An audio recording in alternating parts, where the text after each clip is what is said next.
Badrinath highway પર landslide. મહારાષ્ટ્રમાં વરસાદનું રેડ એલર્ટ. સ્કૂલ કોલેજ બંધ. યુનિવર્સિટીમાં પરીક્ષાઓ મોકૂફ. આસામમાં પૂરથી 85ના મોત.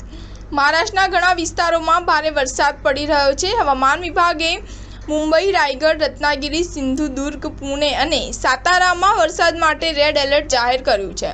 આઈએમડીએ 12 જુલાઈ સુધી મુંબઈમાં કેટલીક જગ્યાએ ભારે વરસાદની પણ આગાહી કરી છે. આગામી 24 કલાકમાં મુંબઈમાં ભારે વરસાદની સંભાવના છે.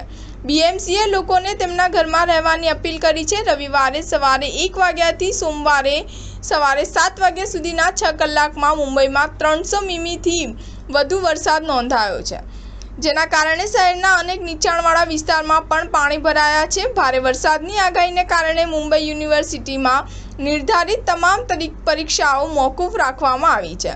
નવી તારીખો ટૂંક સમયમાં જાહેર કરવામાં આવશે. તમામ શાળા કોલેજો પણ બંધ છે. પુણે, રાયગઢ અને નવી મુંબઈમાં પણ શાળાઓને બંધ જાહેર કરવામાં આવી છે. મહારાષ્ટ્ર ઉપરાંત ઉત્તરાખંડમાં પણ ભારે વરસાદ પડી રહ્યો છે. ભારે વરસાદના કારણે જોશીમઠ પાસે બદ્રીનાથ હાઈવે પર પહાડની મોટી શિલા પડી હતી, જેના કારણે હાઈવે બંધ કરવો પડ્યો હતો.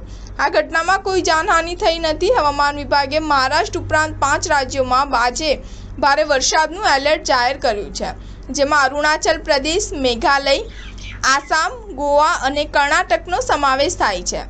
નાગાલેન્ડ, ત્રિપુરા, મિઝોરમ, મણિપુર, ઉત્તર પ્રદેશ તથા રાજસ્થાન, બિહાર, મધ્યપ્રદેશ, છત્તીસગઢ, તેલંગાણા, આંધ્રપ્રદેશ, કેરળ, ગુજરાત તેમ 13 રાજ્યોમાં ભારે વરસાદની ચેતવણી કરી છે.